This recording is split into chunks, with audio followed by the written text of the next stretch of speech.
Hello everyone, welcome back to Ninja Prep. This is Kapil Goyal, your educator and mentor for PG Physics. तो आज से मैं start कर रहा हूं एकदम नई सीरीज जो है जेस्ट फिजिक्स एग्जाम के लिए। तो जो भी लोग जेस्ट की एग्जाम की प्रिपरेशन कर रहे हैं, 2025 एग्जाम की प्रिपरेशन कर रहे हैं, तो ये सीरीज उनके लिए काफी यूजफुल होने वाली है। साथ ही साथ जो बच्चा नेट की प्रिपरेशन कर रहा है, गेट की प्रिपरेशन कर रहा है या इसके अलावा किसी और एग्जाम की प्रिपरेशन कर रहा है, तो ये क्वेश्चन उनके लिए भी हेल्पफुल होंगे, है ना। तो ऐसा नहीं है कि जेस्ट में ये क्वेश्चन आते हैं तो ये क्वेश्चन किसी और एग्जाम में नहीं आएंगे, यानी कि गेट में नहीं आ सकते या नेट में नहीं पूछे जा सकते, या फिर कोई आप सेट एग्जाम की प्रिपरेशन कर रहे हैं या लेक्चरर एग्जाम की प्रिपरेशन कर रहे हैं तो वहां पर नहीं पूछे जा सकते, ऐसा नहीं है ना भाई। फिजिक्स तो फिजिक्स है, चाहे वो जेस्ट में हो, चाहे वो नेट में हो और चाहे वो गेट में। तो आज का जो लेक्चर है इसमें हम मैकेनिक्स के क्वेश्चन सॉल्व करेंगे। तो सबसे पहले मैं मैकेनिक्स के ही क्वेश्चन आपको सॉल्व कराऊंगा, पीवाईक्यूज, और उसमें भी जो टॉपिक रहेगा वो काइनेमेटिक्स रहेगा। तो काइनेमेटिक्स के जो लेक्चर आएंगे वो 3 से 4 लेक्चर आएंगे, जिसमें हम 2012 से लेके 2024 तक के जो क्वेश्चन है उनको कवर करेंगे, एंड देन उसके बाद फिर अदर सब्जेक्ट्स पर चलेंगे। पहले हम मैकेनिक्स को कवर करेंगे पूरा और फिर उसके बाद बाकी सब्जेक्ट्स को डिस्कस करेंगे। तो चलिए स्टार्ट करते हैं। और वीडियो को कंटिन्यू करूं उसके पहले जो भी लोग इस वीडियो को देख रहे हैं प्लीज वीडियो को लाइक जरूर करें, चैनल को सब्सक्राइब करें, शेयर करें। आपके लाइक करने से चैनल की रीच बढ़ती है, जिससे कि ये और भी बच्चों तक पहुंच जाता है जो कि प्रिपरेशन कर रहे होते हैं जेस्ट जैसे एग्जाम की। तो please do like the video and possible हो तो चैनल को सब्सक्राइब भी जरूर करें। चलिए भाई, तो सबसे पहले पहला जो क्वेश्चन है 2022 जेस्ट एग्जाम का है। क्वेश्चन में बोला गया है a solid sphere and solid cylinder both of uniform mass density starts rolling down without slipping. Without slipping का क्वेश्चन है, यानी कि प्योर रोलिंग का क्वेश्चन है। From rest from the same height along an incline plane. मान लो ये जो हाइट है ये एच हाइट है, ठीक है। कितनी हाइट है? एच हाइट है। यहां से एक स्फीयर आ रहा है और एक सिलेंडर आ रहा है। हमें ये पूछा है कि इनमें से नीचे पहले कौन पहुंचेगा। तो यहां से यहां तक आ गए, ये नीचे आ गए दोनों, ठीक है। तो हम यहां पर क्या लगाएंगे? कंजर्वेशन ऑफ एनर्जी लगाएंगे। कंजर्वेशन ऑफ एनर्जी का मतलब जो kinetic energy, total kinetic energy, वो किसके बराबर हो जाएगी? पोटेंशियल एनर्जी के बराबर हो जाएगी। टोटल काइनेटिक एनर्जी निकाल लो। तो टोटल काइनेटिक एनर्जी, तो टोटल काइनेटिक एनर्जी जो बनेगी जब वो नीचे पहुंचेगा तो वो 2 मोशन होगी, क्योंकि प्योर रोलिंग की कंडीशन है तो 2 मोशन हो गई।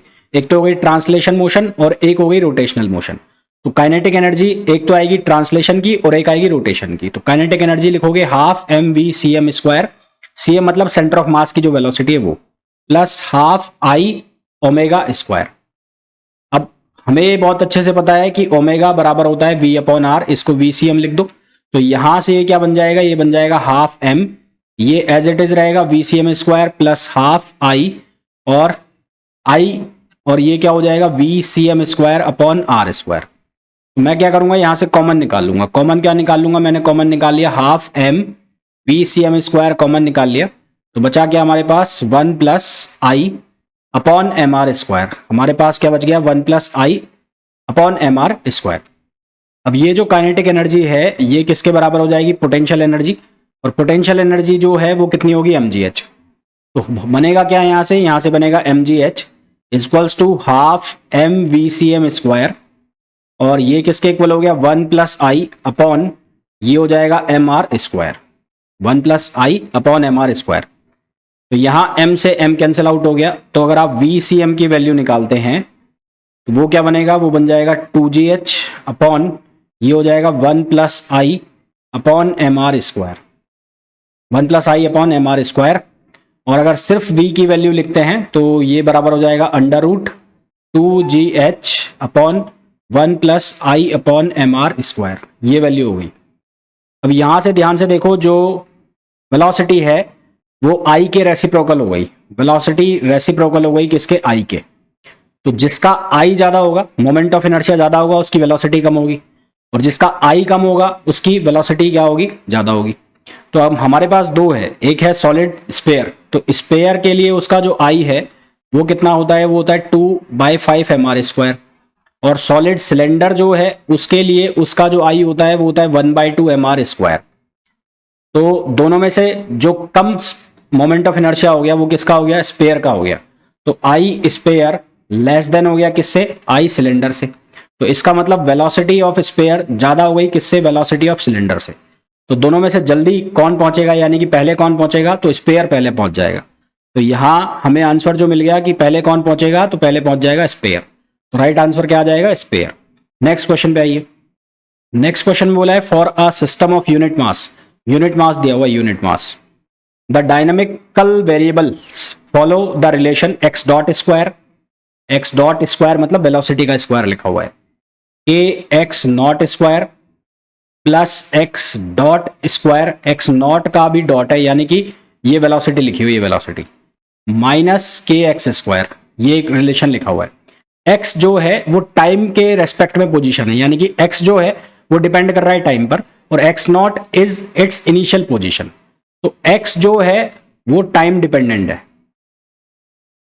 एक्स जो है वो है टाइम डिपेंडेंट, और एक्स नॉट जो है वो टाइम इंडिपेंडेंट है, एक्स नॉट जो है वो टाइम इंडिपेंडेंट है। ठीक है, आपको क्या निकालना है, फोर्स निकालना है। तो फोर्स निकालने के लिए इसको क्या बनाना पड़ेगा, एक्सेलरेशन बनाना पड़ेगा। तो एक्सेलरेशन कैसे बनेगा, इसको टाइम के रेस्पेक्ट में डिफरेंशिएट कर दूं, तो इसको टाइम के रेस्पेक्ट में डिफरेंशिएट करोगे तो ये बनेगा 2x डॉट और ये हो जाएगा x डबल डॉट प्लस, अब ये टाइम पे इंडिपेंडेंट है तो ये क्या बनाएगा, जीरो बनाएगा।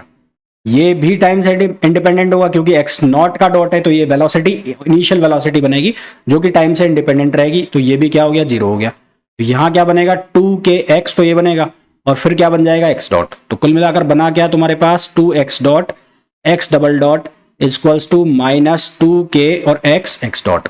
तो यहां 2 से 2 कैंसिल हो गया, x डॉट से x डॉट कैंसिल हो गया, तो बचा क्या x double dot equals to ये क्या बना माइनस के एक्स। अब दोनों साइड m से मल्टीप्लाई कर दो, तो m x double dot equals to ये बन गया minus K M X. M X double dot जो होता है यानी कि ये बन गया x डबल डॉट मतलब एक्सेलरेशन, तो एम ए क्या हो गया, फोर्स हो गया, तो ये हो गया माइनस के एम एक्स। अब m जो है m वो है यूनिट मास, यहां पर m जो है वो क्या है, यूनिट मास, तो f की वैल्यू क्या हो गई, माइनस के एक्स हो गई। तो हमारे पास जो इसका आंसर आ जाएगा वो क्या आ जाएगा, माइनस के एक्स, यानी कि ऑप्शन बी। तो right answer is option B. Next question पे आइए। नेक्स्ट क्वेश्चन में बोला है the front end of a train moving with constant acceleration passes a pole with velocity u and its back end the passes the pole with velocity v। देखो ये मान लो train है, ये ट्रेन है, ये ट्रेन मान ली मैंने, ठीक है, यहां पर पोल है, यहां पर कोई पोल है, इसके पहिए भी बना देते हैं। तो हमें बोला है कि जब ये इंजन पास कर रहा है इसको यहां से, तो इसकी वेलोसिटी u है, यानी कि इसकी इनिशियल वेलोसिटी आपको दी है, क्या दिया है, इनिशियल वेलोसिटी आपको गिवन है, वो कितनी है u। अभी आपको लैंग्वेज में फंसाया हुआ है, बाकी क्वेश्चन बहुत चंपू सा क्वेश्चन है। फिर ये बोला है कि जब ये बैक एंड का मतलब वो सबसे पीछे वाला जो गार्ड वाला डब्बा होता है वो, जब ये बैक एंड इसको यहां से पास कर रहा होगा, तो बैक एंड पास कर रहा होगा तो इसकी वेलोसिटी v है, यानी कि यहां पर लास्ट वेलोसिटी क्या आएगी, v आएगी। तो इसकी जो फाइनल वेलोसिटी है वो क्या गिवन है, v है। फाइनल वेलोसिटी जो गिवन है वो कितनी है, v है ना। तो कुल मिलाकर ये जो इनिशियल और फाइनल वेलोसिटी है, इसको घुमा फिराकर ऐसे लिखा गया है कि फ्रंट एंड की वेलोसिटी u है और फाइनल एंड की वेलोसिटी v है, ताकि घूमते रहो इसी में ही कि फ्रंट एंड क्या होता है, फाइनल एंड क्या होता है। अगर थोड़ा सा आप डायग्राम को इमेज बना सकें, इमेज को सोच सकें, तो फिर ये क्वेश्चन बहुत आसान है। मान लो कि फ्रंट एंड और जो बैक एंड है, यानी कि कुल ट्रेन की जो लेंथ है वो l है, तो आप क्या निकाल लो, यहां से एक्सेलरेशन निकाल लो। एक्सेलरेशन कैसे निकालोगे, v square equals to u square plus 2al। तो यहां से एक्सेलरेशन कितना हो जाएगा, ये हो जाएगा v square minus U square upon 2l। तो v square minus U square upon 2l, ये एक्सेलरेशन हो गया। अब आपको क्या पूछा है इसमें, अब आपको ये पूछा है जब ये मिडिल एंड, ये वाला एंड यहां से पास करेगा तो इसकी वेलोसिटी क्या होगी।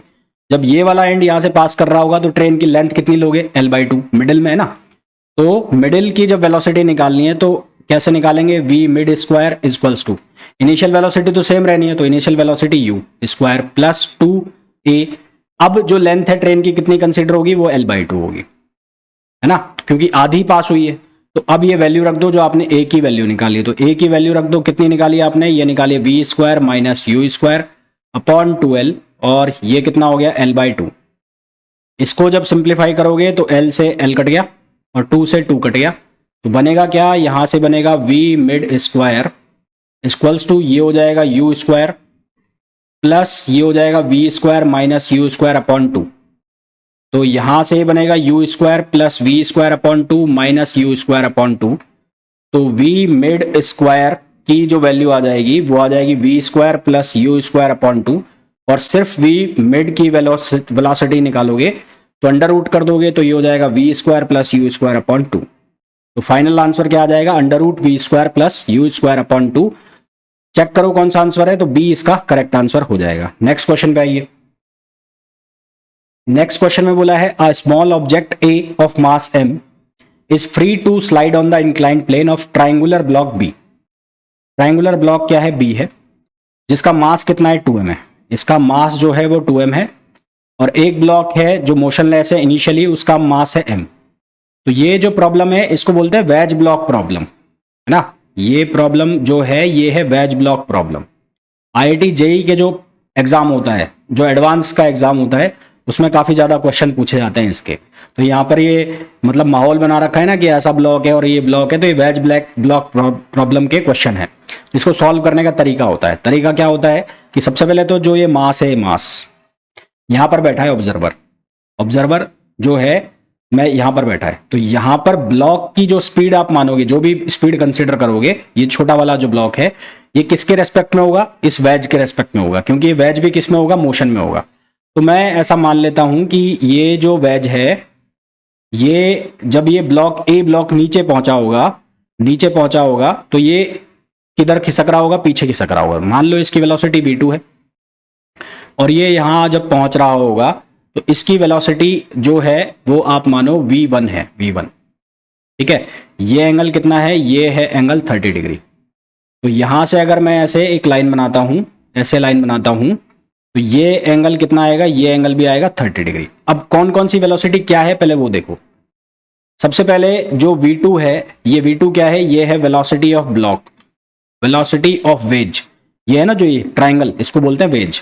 तो velocity of wedge with respect to ground, ये किसके रेस्पेक्ट में है, with respect to ground, with respect to ground. v1 जो है v1, ये क्या है, ये है velocity of block with respect to wedge, with respect to wedge. तो यहां पर इसको ब्लॉक को बोला है ए और इसको बोला है बी, तो यानी कि ये velocity of A with respect to B है ना। तो v1 जो है वो क्या है, velocity of A with respect to B.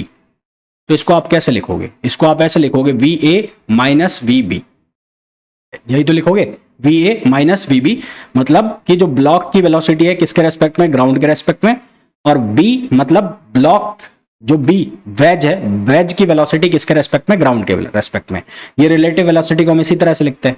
तो अगर मैं यहां से va को लिखना चाहूं सिर्फ, यानी कि ये जो ब्लॉक है इसकी वेलोसिटी मैं ग्राउंड के रेस्पेक्ट में लिखना चाहूं, तो ये क्या बनेगा, ये बनेगा v1, ये इधर आके हो जाएगा प्लस, तो ये हो जाएगा vb, ये क्या हो जाएगा vb, तो ये हो जाएगा v1 प्लस vb, ठीक है। तो ये अब हो गई वेलोसिटी ऑफ a, ये किसके रेस्पेक्ट में हो गई, विद रेस्पेक्ट टू ग्राउंड, ये किसके रेस्पेक्ट में हो गया, विद रेस्पेक्ट टू ग्राउंड। और ये जो है ये क्या हो गया, वेज की velocity, wedge velocity with respect to ground, wedge velocity with respect to ground. तो ये भी किसके रेस्पेक्ट में हो गई, ग्राउंड के रेस्पेक्ट में हो गई। अब va निकालना है तुम्हें। va को कैसे निकालोगे, दो डायरेक्शन बनेगी, एक डायरेक्शन बनेगी x डायरेक्शन और एक डायरेक्शन बनेगी y डायरेक्शन। तो x डायरेक्शन ऐसी होगी कुछ, ये x डायरेक्शन हो गई, और ये इस ब्लॉक के लिए ये y डायरेक्शन बनेगी, इस वेज के लिए, ठीक है। तो इसके कंपोनेंट कर लो, पहले इसके कंपोनेंट करो, छोड़ो इसके कंपोनेंट करो। तो ये v1 ऐसे जा रहा है, तो ये v1 ऐसे जा रहा है, तो इसका एक कंपोनेंट तो आएगा ऐसे, और ये कंपोनेंट कितना बनेगा, ये बनेगा v1 cos 30 degree, x direction में क्या बनेगा, v1 cos 30 डिग्री, और एक कंपोनेंट इसका बनेगा ये बनेगा v1 sin 30 डिग्री, क्या बनेगा, v1 sin 30 डिग्री। तो जब ब्लॉक इसके ऊपर होगा, ऐसे होगा यहां पर, तो y डायरेक्शन के अंदर, ध्यान रखना y डायरेक्शन के अंदर, या ऐसे बोल लो कि जो ब्लॉक के नॉर्मल डायरेक्शन में, ब्लॉक के नॉर्मल डायरेक्शन में एक्सेलरेशन, वेलोसिटी, डिस्प्लेसमेंट सब क्या रहेंगे? कांस्टेंट रहेंगे, क्योंकि नॉर्मल डायरेक्शन में कोई भी मोशन नहीं है। ठीक है, मैं यहां लिख भी देता हूं, since there is no motion between block and wedge in normal direction, hence in normal direction सब कुछ क्या हो जाएगा? कांस्टेंट हो जाएगा। Acceleration, velocity and displacement remains constant. तो ये कांस्टेंट रहेंगे किसके अंदर? नॉर्मल डायरेक्शन के अंदर रहेंगे, कांस्टेंट रहेंगे। तो अब नॉर्मल डायरेक्शन का मतलब क्या हो गया? अगर मैं इसको आपको बना के दिखाऊं तो नॉर्मल डायरेक्शन का मतलब हो गया ये, जैसे ये ब्लॉक है, तो ये ब्लॉक है, ये यहां पर रखा हुआ है ऐसे, तो इसके नॉर्मल डायरेक्शन ये जाएगी, है ना? इसके नॉर्मल डायरेक्शन क्या जाएगी? ये जाएगी। और वेलोसिटी जो है वो ऐसे जा रही है v, तो एक कंपोनेंट इसका इधर जा रहा है जिसको हम कह रहे हैं vx, और एक कंपोनेंट इसका इधर जा रहा है ना? एक कंपोनेंट इसका कैसे जा रहा है? ऐसे जा रहा है। एक मिनट, एक कंपोनेंट इसका कैसे जाएगा? ये हो गया, यहां पर बनाया था ना मैंने डायग्राम में, कहां चला गया? ये रहा, हाँ। तो एक कंपोनेंट इसका ऐसा आएगा, ये ऐसे आएगा, ऐसे। तो एक कंपोनेंट आएगा इसका ऐसे v1 y, तो एक कंपोनेंट जो आ जाएगा वो आ जाएगा इसका ऐसे vy।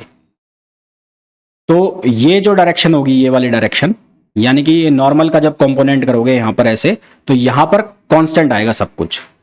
तो ये कंपोनेंट, हमारे पास जो वेलोसिटी बनी वो क्या वेलोसिटी बनी? हमारे पास वेलोसिटी बन गई ये वाली, VA equals to V1 plus VB। तो हमारे पास बना VA equals to V1 plus VB। अब इसको मैं x और y डायरेक्शन में निकाल लेता हूं। किस डायरेक्शन में? x और y डायरेक्शन में। तो इन x डायरेक्शन, तो इसको जब x डायरेक्शन में सॉल्व करोगे तो क्या लिखोगे? VAX। अब इसका ये कंपोनेंट कितना आ रहा था? ये आ रहा था V1 cos 30 डिग्री। VB की वैल्यू क्या लिखोगे? -V2। VB जो है उसकी वैल्यू क्या लिखोगे? -V2, क्योंकि वो कौन सी डायरेक्शन में जा रहा है? नेगेटिव डायरेक्शन में जा रहा है। क्या लिखोगे? -V2। इसी तरह से y डायरेक्शन में जब आपको लिखना है इन y डायरेक्शन, तो y डायरेक्शन में क्या बनेगा? VAY, और VAY की जो वैल्यू हो जाएगी वो क्या हो जाएगी? वो हो जाएगी V1 sin 30 डिग्री, और वेज का तो कोई कंपोनेंट है ही नहीं, तो ये क्या हो जाएगा? 0, जो कि अब मैं आपको कह रहा था क्या रहने वाली? कांस्टेंट रहने वाली। VAX की वैल्यू कितनी आ गई हमारे पास? VAX की वैल्यू आ गई V1 √3/2 -V2, और इसी तरह से VAY की जो वैल्यू आ गई हमारे पास वो कितनी आ गई? V1/2। अब हम क्या लगाएंगे? सबसे पहले कंजर्वेशन ऑफ मोमेंटम। अब हम अप्लाई करेंगे कंजर्वेशन ऑफ मोमेंटम। तो कंजर्वेशन ऑफ मोमेंटम जब लगाओगे तो क्या लिखोगे? m और VAX, x डायरेक्शन में अगर लगा रहे हो तो x डायरेक्शन में क्या लिखोगे? VAX। और वेज के लिए क्या लिखोगे? वेज के लिए लिखोगे 2m, प्लस लगा लो, है ना? करके पहले, टक्कर के बाद वो वाला कर लो। तो m VAX plus 2m, block जो वेज है उसका मास कितना है? 2m, और उसकी वेलोसिटी है v2, पर ये v2 क्या है? नेगेटिव है, तो यहां पर क्या आएगा? नेगेटिव आएगा। यहां पर क्या आएगा? नेगेटिव आएगा। इनिशियली क्या था? इनिशियली दोनों रेस्ट में थे, तो इनिशियली क्या हो जाएगा? 0 हो जाएगा। तो यहां से क्या बनेगा? MVAX इक्वल्स टू, ये कितना हो जाएगा? 2mv2, तो यहां m से m कट गया। VAX की वैल्यू आपने क्या निकाली? VAX की वैल्यू आपने निकाली V1 √3/2 -V2। तो यहां पर मैं लिख देता हूं V1 √3/2 -V2, और इधर क्या लिखा हुआ है? 2V2। तो यहां से बन जाएगा V1 √3/2, ये वैल्यू हो जाएगी कितनी? 3V2। ये वैल्यू कितनी हो जाएगी? 3V2। तो यहां इसको मैं बना देता हूं √3। तो V1 की वैल्यू हो जाएगी 2√3V2। V1 की जो वैल्यू है वो कितनी हो जाएगी 2√3V2। ये V1 की वैल्यू हो गई। अब हम अप्लाई करेंगे कंजर्वेशन ऑफ एनर्जी। ये क्वेश्चन काफी बड़ा है ना, बहुत कंसेप्चुअल क्वेश्चन है, तो थोड़ा सा लगेगा अटपटा, पर ये एडवांस के क्वेश्चन, IIT JEE एडवांस में इस तरह के क्वेश्चन पूछे जाते हैं। अब लगाएंगे हम कंजर्वेशन ऑफ एनर्जी। तो कंजर्वेशन ऑफ एनर्जी लगाओ, कंजर्वेशन ऑफ एनर्जी। तो पोटेंशियल एनर्जी को काइनेटिक एनर्जी के बराबर करना है। तो काइनेटिक एनर्जी यहां कौन कौन सी हो रही है, एक तो हो रही है ½mVAx²। मैं तो ब्लॉक की ले रहा हूं, सिर्फ किसकी ले रहा हूं, ब्लॉक की ले रहा हूं। प्लस एक कौन सी हो रही है, ½ m, और ये क्या हो रहा है VAy²। सिर्फ ब्लॉक की बात चल रही है, ब्लॉक। और एक जब वो नीचे आया तो पोटेंशियल एनर्जी कितनी होगी, वो होगी mgh। अब ये आपका ब्लॉक है, तो यहां ये h है, ये l है, और ये 30 डिग्री है। तो यहां sin 30 डिग्री की वैल्यू जो है वो कितनी हो जाएगी, h/l। तो आपको वैल्यू चाहिए h की, तो ये हो जाएगा l और बाई 2। तो ये बन जाएगा ½ mVAx² प्लस ½ mVAy², और ये बन जाएगा mg और l बाय 2। तो कैंसिल आउट, क्या क्या m m m, ये कट गया, और 2 2 2 भी कट जाएगा, ये 2 और ये भी कट गया। तो VAx की वैल्यू रख दो, तो उसका स्क्वायर करना है। तो क्या वैल्यू बनेगी, V1 cos 30 डिग्री। VAx की वैल्यू आपने निकाल ली थी ना, क्या थी, V1 √3/2 माइनस V2। तो V1 √3/2 minus V2 square plus VAy की वैल्यू कितनी है, V/2। तो ये वैल्यू रखो कितनी, V/2। तो V/2 स्क्वायर इक्वल्स टू, ये क्या बनेगा, ये बनेगा यहां पर GL बन रहा है। क्या बन रहा है, GL। V1 की वैल्यू सब्स्टिट्यूट करनी है। V1 की जो वैल्यू है, जो हमने V2 के फॉर्म में निकाली थी, क्या निकाली थी, 2√3V2। तो ये वैल्यू यहां रख दो, तो 2√3 और V2, और ये √3 है और ये 2 है, माइनस V2, ये स्क्वायर हो गया, ये हो जाएगा V²/4, ये हो जाएगा GL। यहां से क्या कैंसिल आउट हो जाएगा, ये 2 से 2 कैंसिल हो गया, √3 कितना हो जाएगा 3, तो ये हो जाएगा 3V2 में से माइनस V2 कर दिया तो 2V2 का स्क्वायर कितना हो जाएगा 4V2, है ना। 2V2 का स्क्वायर करोगे तो कितना बन जाएगा 4V2। तो ये बन गया 4V2 और स्क्वायर, 4V2 स्क्वायर, और यहां से कितना बन रहा है, ये बन रहा है V2²/4, और ये कितना बन रहा है GL। एक बार चेक कर लो, यहां पर सारी इक्वेशन सही लिखी है आपने। यहाँ V1 है, यहां पर V1 है, तो ये V1 भी चेंज करना पड़ेगा ना हमें, ये V1 है, ये V1 है, V2 लिख दिया मैंने। तो ये बन गया 4V2² plus V1²/4 equals to GL। अब V1 जो है उसकी वैल्यू सब्सटीट्यूट करो, तो V1 की वैल्यू क्या थी, 2√3 और V2। तो ये वैल्यू सब्सटीट्यूट करूं यहां पर, तो ये बन जाएगा 4V2² प्लस V1 की वैल्यू कितनी रखेंगे, इसका स्क्वायर हो जाएगा, तो ये बनेगा 4। ये वैल्यू VAy की जो वैल्यू थी V1/2 थी ना, V1/2, तो V1²/4 हो गया। और हमने जो वैल्यू निकाली थी V1 V2 की, कहां गई वो वैल्यू, ये रही, V1 की वैल्यू 2√3V2, 2√3V2। तो 2√3V2 हम रखेंगे, तो ये बन जाएगा 4, और ये कितना हो गया, ये हो जाएगा 3, और यहां से हो जाएगा ये V2² अपॉन ये कितना हो जाएगा 4, और ये इक्वल्स टू हो गया GL। यहां 4 से 4 कैंसिल आउट हो गया, तो ये हो जाएगा 7V2² इक्वल्स टू GL। तो V2 की वैल्यू आ गई √GL/7। तो आंसर आ जाएगा हमारे पास √GL/7। तो ये आंसर आ गया √GL/7 आंसर आ जाएगा। और निकालना क्या था हमें फाइंड आउट करना था when block A speed of block B निकालनी थी, तो √GL/7 आ जाएगा। 7 रूट के अंदर है, तो 7 को जब बाहर निकालेंगे तो उसकी वैल्यू बनेगी लगभग 2.5 के लिए बनेगा 2.2, 6 के लिए बनेगा 2.4, 2.6 के आसपास आएगा। तो हमारे पास जो आंसर आएगा √GL/7 आएगा, जो आएगा अंडर रूट जी एल अपन बाहर निकालोगे 7 को तो 2.6 आएगा, तो लमसम आंसर ये आ गया, तो आंसर बी इसका करेक्ट आंसर आ जाएगा। नेक्स्ट क्वेश्चन पे आइए। Two particles of mass m and 4m confined to move along the x-axis are subjected to the force Fx equals to minus K X. तो दो particle है, ये position है x बराबर 0 की, और हमें बोला है कि एक पार्टिकल जो है वो a पर है और एक पार्टिकल है माइनस a पर। तो एक पार्टिकल है यहां पर जिसका मास है 4m, इसका मास है 4m, और ये जिस पोजीशन पर है वो है माइनस a यहां से, और एक पार्टिकल है यहां पर जिसका मास है m और ये जिस पोजीशन पर है वो है a। तो ये हमें दिया हुआ है। तो हमें बोला है कि जब इनकी पहली टक्कर होगी तो वो कहां पर होगी, ये पूछा है, पहली टक्कर इनकी कहां पर होगी। तो सबसे पहले टाइम पीरियड निकालते हैं। इसका टाइम पीरियड कैसे निकाले, हमारे पास फॉर्मूला होता है, क्या होता है, omega equals to under root K upon M. पहले वाले ब्लॉक के लिए अगर लिखूं ओमेगा 1 तो वो कितना बनेगा, under root K upon M. तो इसका जब टाइम पीरियड निकालोगे तो वो कैसे निकलेगा, 2 पाई अपॉन ओमेगा 1। तो ये हो जाएगा 2 पाई ओमेगा 1 को आप क्या लिख दोगे, इसको लिख दोगे m अपॉन के। इसी तरह से ओमेगा 2 जो है वो क्या बनेगा, k upon 4m।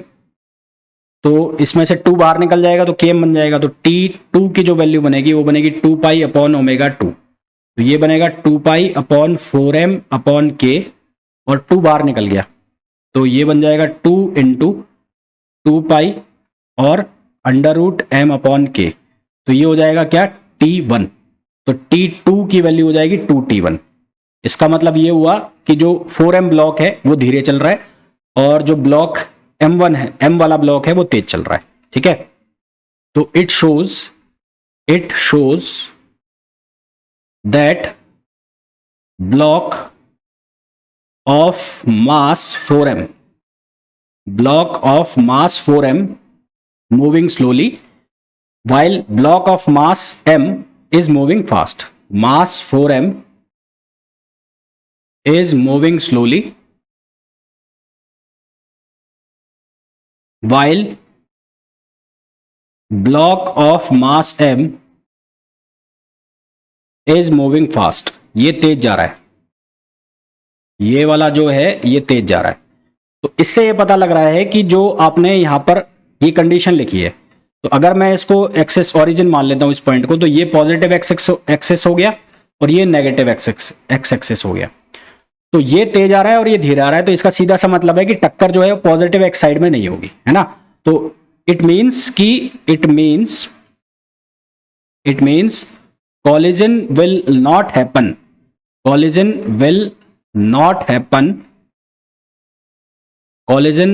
happen in positive side। collision जो है वो पॉजिटिव साइड में नहीं होगी, क्योंकि जो 4m का मास का ब्लॉक है वो धीरे चल रहा है और वो तेज चल रहा है। तो वो तेज आएगा, ये धीरे आएगा, तो वो तो पार भी कर जाएगा जब तक ये आ रहा होगा। तो पॉजिटिव साइड में तो नहीं होगी, तो कहां पर होगी, नेगेटिव साइड में होगी। तो नेगेटिव साइड में होगी। अब उसके लिए कंडीशन मान लो। अब यहां से आप ऑप्शन उठा सकते हो। तो देखो पहला वाला तो कटे हो गया, खत्म हो गया, यहां पर तो होगी नहीं, 0 पे भी नहीं होगी, तो या तो यहां पर होगी और यहां पर होगी। अब जहां पर भी टक्कर होगी दोनों का टाइम पीरियड क्या आना चाहिए, सेम आना चाहिए। दो ऑप्शन बचे, ऑप्शन बी और ऑप्शन सी। अब इन दोनों भी जगह पर जहां पर भी टक्कर होगी वहां पर टाइम पीरियड क्या आना चाहिए, सेम आना चाहिए। तो मैं मान लेता हूं कि टक्कर कहां पर हो रही है, x बराबर -a/2 पर हो रही है। तो मैं दोनों का टाइम पीरियड निकालूंगा, अगर टाइम पीरियड सेम आ जाता है तो इसका मतलब x बराबर -a/2 सही आंसर हो जाएगा। तो for x equals to -a/2। तो इक्वेशन ऑफ डिस्प्लेसमेंट ये SHM का क्वेश्चन है। Equation of displacement for negative x direction, तो नेगेटिव x डायरेक्शन के लिए इक्वेशन ऑफ डिस्प्लेसमेंट हम लिखते हैं -a से, -a cos ओमेगा t। तो वहां पर कौन सा पार्टिकल है, दूसरा वाला पार्टिकल है, 4m वाला पार्टिकल है ना नेगेटिव डायरेक्शन में। तो इसको मैं लिख देता हूं ओमेगा 2 और इसको लिख देता हूं मैं t2। x की वैल्यू कितनी लेनी है, -a/2। तो यहां पर x की वैल्यू को मैं कितना ले लेता हूं, -a/2। ये हो गया -a, ऑलरेडी ये माइनस है, और ये हो जाएगा cos ओमेगा 2 t2। तो ये -a से -a मर गया, तो यहां पर क्या बचा, ये बच गया cos ओमेगा 2 t2, और ये वैल्यू कितनी हो गई 1/2। तो यहां से ओमेगा 2 t2 इक्वल्स टू कितना आ जाएगा, ये आ जाएगा cos इनवर्स 1/2। cos इनवर्स 1/2 कितनी वैल्यू होती है, π/3। तो यहां से आपको वैल्यू मिल गई ω2 T2 की वैल्यू कितनी मिल गई, π/3 मिल गई। तो T2 की वैल्यू कितनी हो गई, π/3 ω2। ω2 जो है वो किसके बराबर है, ω2 यहां से देखो ध्यान से, तो ω2 की जो वैल्यू है वो कितनी है 1/2 और k/m, यानी कि ω2 किसके बराबर है, ω1/2 के। तो यहां से ω2 को मैं क्या लिख दूंगा, ω1/2। तो इस ये क्या बन जाएगा, ये बन जाएगा 2π/3 ω1। तो ये किसकी वैल्यू बनी है, ये बनी है T2 की वैल्यू। ये किसकी वैल्यू बनी है, T2 की वैल्यू बनी है। अब मैं किसके लिए निकाल लूंगा, पॉजिटिव वाले के लिए। तो डिस्प्लेसमेंट की इक्वेशन, तो डिस्प्लेसमेंट की equation for positive x, for positive displacement की जो इक्वेशन क्या लिखी जाएगी, वो लिखी जाएगी a cos ω1 T1। तो x की वैल्यू आप कितने लेके चल रहे हो, वो तो -a/2 लेके चल रहे हो, तो ये -a/2। यहां पर a ये एज इट इज ये हो गया cos ω1 T1, तो a से a मर गया। तो यहां से cos ω1 T1 की वैल्यू कितनी हो गई, -1/2। cos इनवर्स -1/2 करोगे तो ये बनेगा 2π/3। तो ω1 T1 इक्वल्स टू हो जाएगा 2π/3। तो यहां से T1 की वैल्यू कितनी आ जाएगी, 2π/3 ω। तो ये टाइम पीरियड और ये टाइम पीरियड दोनों सेम आ गए, दोनों टाइम पीरियड सेम आ गए। इसका मतलब इनका कॉलिजन जो है वो कहां पर होगा, x इक्वल्स टू -a/2 पर इनका कॉलिजन होगा। ठीक है, तो इस तरह से क्वेश्चन होना है। जेस्ट के क्वेश्चन जो है वो बहुत अच्छे क्वेश्चन आते हैं, तो ये टफ भी लग रहे होंगे, पर जो जेस्ट की प्रिपरेशन कर रहा है तो उनको इसी तरह के क्वेश्चन की प्रैक्टिस करनी होगी। जो नेट की प्रिपरेशन कर रहा है, जो गेट की प्रिपरेशन कर रहा है, तो उन लोगों के लिए भी यूजफुल है। और वीडियो को छोड़ने के पहले प्लीज वीडियो को लाइक जरूर कर लेना, चैनल को सब्सक्राइब कर लेना। इसका जो PDF है वो आपको मेरे Telegram group CSIR net physical उसके ऊपर अवेलेबल होगा। मिलते हैं नेक्स्ट वीडियो में, till then thank you, bye bye.